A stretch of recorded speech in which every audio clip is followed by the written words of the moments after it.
श्रीमद् भागवत महापुराण दशम स्कंद अध्याय 69। देव ऋषि नारद जी का भगवान की ग्रहचर्या देखना। श्री सुखदेव जी कहते हैं, परीक्षित, जब देव ऋषि नारद ने सुना कि भगवान श्री कृष्ण ने नरकासुर को मारकर अकेले ही हजारों राजकुमारियों के साथ विवाह कर लिया है, तब उन्होंने मन में भगवान की रहन सहन देखने की बड़ी अभिलाषा हुई। वे सोचने लगे, ये कितने आश्चर्य की बात है। भगवान कृष्ण ने एक ही शरीर से एक ही समय 16,000 महलों में अलग अलग 16,000 राजकुमारियों का पानी ग्रहण किया। देव ऋषि नारद इस उत्सुकता से प्रेरित होकर भगवान की लीला देखने के लिए द्वारका आ पहुँचे। वहाँ के उपवन और उद्यान खिले हुए रंग बिरंगे पुष्पों से लदे वृक्षों से परिपूर्ण थे। उन पर तरह तरह के पक्षी चहक रहे थे और भौरे गुंजार कर रहे थे। निर्मल जल से भरे सरोवरों में नीले लाल सफ़ेद रंग के भांति भांति के कमल खिले हुए थे और नवजात कमलों की मानो भीड़ ही लगी हुई हो। उसमें हंस और सारस कलरव कर रहे थे। द्वारकापुरी में सफेद मणि और चांदी के 9 लाख महल थे। वे फर्श आदि में जड़ी हुई महामरकत मणि पन्ने की प्रभा से जगमगा रहे थे।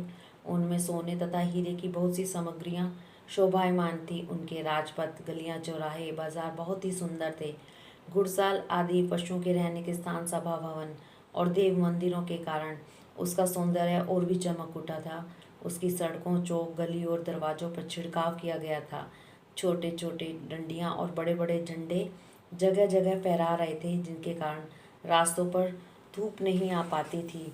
उसी द्वारका नगरी में भगवान श्री कृष्ण का बहुत ही सुंदर अंतःपुर था। बड़े बड़े लोकपाल उसकी पूजा प्रशंसा किया करते थे। उसका निर्माण करने में विश्वकर्मा ने अपनी सारी कला कौशल, सारी कारीगरी लगा दी थी।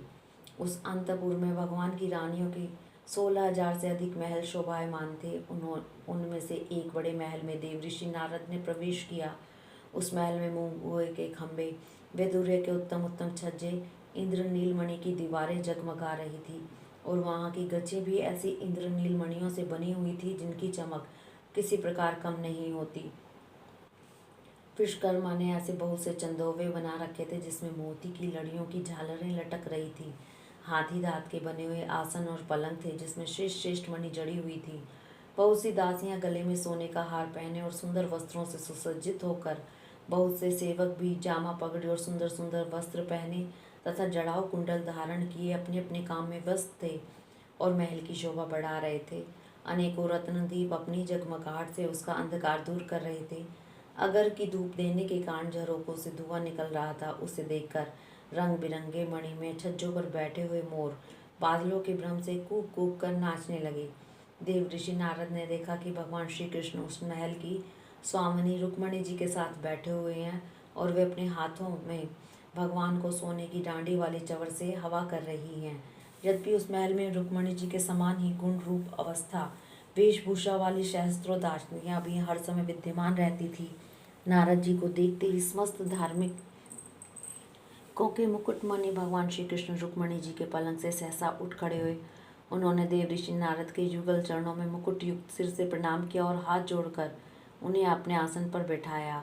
इसमें संदेह नहीं कि भगवान श्री कृष्ण चराचर जगत के परम गुरु हैं। उनके चरणों का धोवन गंगा जल सारे जगत को पवित्र करने वाला है। फिर भी वे परम भक्त वत्सल और संतों के परम आदर्श उनके स्वामी हैं। उनका एक साधारण नाम ब्रह्म देव भी है। वे ब्राह्मणों को ही अपना आराध्य देव मानते हैं। उनका यह नाम उनके गुण के अनुरूप एवं उचित ही है। तभी तो भगवान श्री कृष्ण ने स्वयं ही नारद जी के पांव पखारे और उनका चरणामृत अपने सिर पर धारण किया। नर शिरोमणि नर के सखा सर्वदर्शी पुराण पुरुष भगवान नारायण ने शास्त्रोक्त विधि से देव ऋषि शिरोमणि भगवान नारद जी की पूजा की। इसके बाद अमृत से भी मीठे किंतु थोड़े शब्दों में उनका स्वागत सत्कार किया और फिर कहा, प्रभु, आप तो स्वयं समग्र ज्ञान, वैराग्य, धर्म, यश, श्री, ऐश्वर्य से पूर्ण है। हम आपकी क्या सेवा करें? भगवान, आप समस्त लोगों के एकमात्र स्वामी हैं। आपके लिए यह कोई नई बात नहीं है कि आप अपने भक्तजनों से प्रेम करते हैं और दुष्टों को दंड देते हैं। परम यशस्वी प्रभु, आपने जगत की स्थिति और रक्षा के लिए, समस्त जीवों का कल्याण करने के लिए स्वेच्छा से अवतार ग्रहण किया है। यह हम भली भांति जानते हैं। यह बड़े सौभाग्य की बात है कि आज मुझे आपके चरण कमलों के दर्शन हुए हैं। आपके चरण कमल संपूर्ण जनता को परम साम्य मोक्ष देने में समर्थ हैं। जिनके ज्ञान की कोई सीमा ही नहीं है, वे ब्रह्मा शंकर आदि सदा सर्वदा अपने हृदय में आपका चिंतन करते रहते हैं। वास्तव में वे श्री चरण ही संसार रूप कुएं में गिरे हुए लोगों को बाहर निकालने के लिए अवलंबन है। आप ऐसी कृपा कीजिए कि आपके उन चरण कमलों की स्मृति सदा सद बनी रहे। मैं चाहे जहाँ जैसे रहूं, उनके ध्यान में तन्मय रहूं। इसके बाद देव ऋषि नारद जी, योगेश्वरों के भी ईश्वर भगवान श्री कृष्ण की योग माया का रहस्य जानने के लिए उनकी दूसरी पत्नी के महल में गए। वहाँ उन्होंने देखा कि भगवान श्री कृष्ण अपनी प्राण प्रिया और उद्धव जी के साथ चौसर खेल रहे हैं।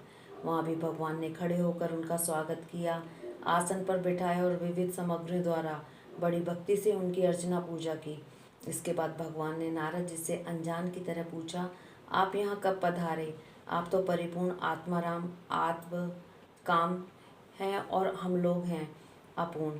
ऐसी अवस्था में भला हम आपकी क्या सेवा कर सकते हैं? फिर भी ब्रह्म स्वरूप नारद जी, आप कुछ न कुछ आगे अवश्य कीजिए और हमें सेवा का अवसर देकर हमारा जन्म सफल कीजिए। नारद जी यह सब देख सुनकर चकित और विस्मित हो रहे थे। वे वहां से उठकर चुपचाप दूसरे महल में चले गए। उस महल में भी देव ऋषि नारद ने देखा भगवान श्री कृष्ण अपने नन्हे नन्हे बच्चों को दुलार रहे हैं। वहां से फिर दूसरे महल में गए तो क्या देखते हैं कि भगवान श्री कृष्ण स्नान की तैयारी कर रहे हैं। इस प्रकार देव ऋषि नारद ने विभिन्न महलों में भगवान को भिन्न भिन्न कार्य करते हुए देखा। कहीं वे यज्ञ कुंडों में हवन कर रहे हैं तो कहीं पंच महायज्ञों से देवता आदि की आराधना कर रहे हैं। कहीं ब्राह्मणों को भोजन करा रहे हैं तो कहीं यज्ञ का अवशेष स्वयं भोजन कर रहे हैं। कहीं संध्या कर रहे हैं तो कहीं मौन होकर गायत्री का जाप कर रहे हैं।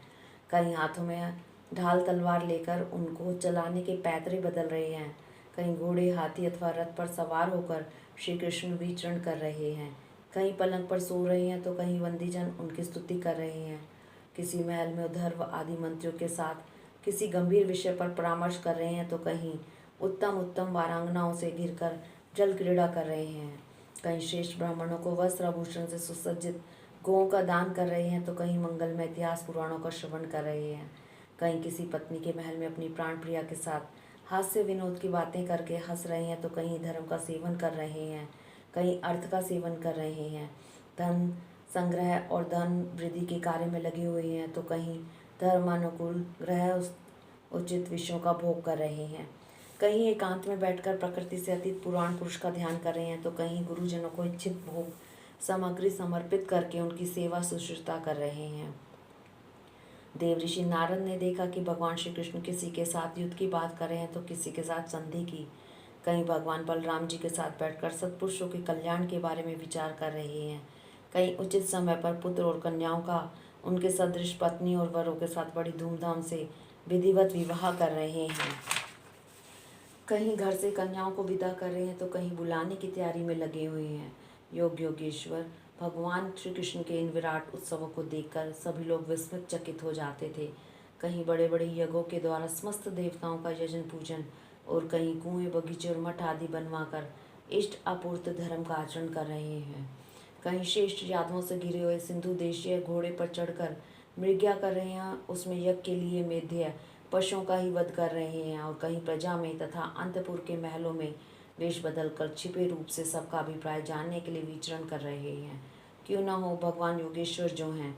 इस प्रकार मनुष्य किसी लीला करते हुए ऋषिकेश भगवान श्री कृष्ण की योग माया का वैभव देखकर देव ऋषि नारद जी ने मुस्कुराते हुए उनसे कहा, योगेश्वर आत्मदेव आपकी योग माया ब्रह्मा जी आदि बड़े बड़े मायावियों के लिए भी अगम्य है, परंतु हम आपकी योग माया का रहस्य जानते हैं क्योंकि आपके चरण कमलों की सेवा करने से वह स्वयं ही हमारे सामने प्रकट हो गई है।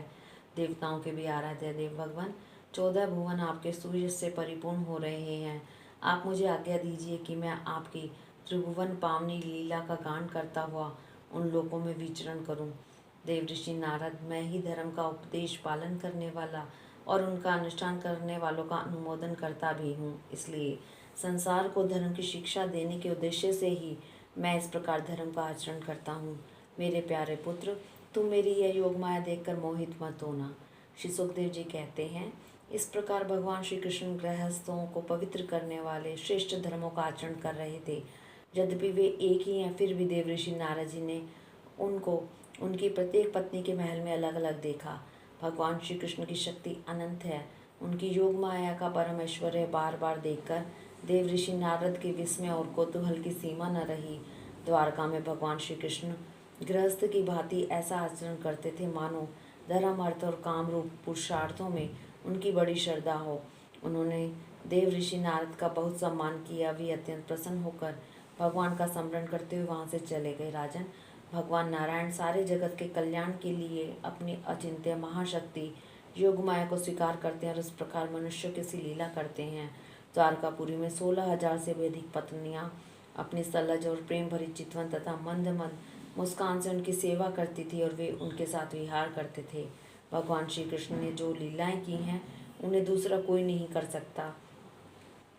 वे विश्व की उत्पत्ति, स्थिति और प्रलय के परम कारण हैं। जो उनकी लीलाओं का गान श्रवण और गान श्रवण करने वालों का अनुमोदन करता है, उसे मोक्ष के मार्ग स्वरूप भगवान श्री कृष्ण के चरणों में परम प्रेममयी भक्ति प्राप्त हो जाती है। हरिओम तत्सत।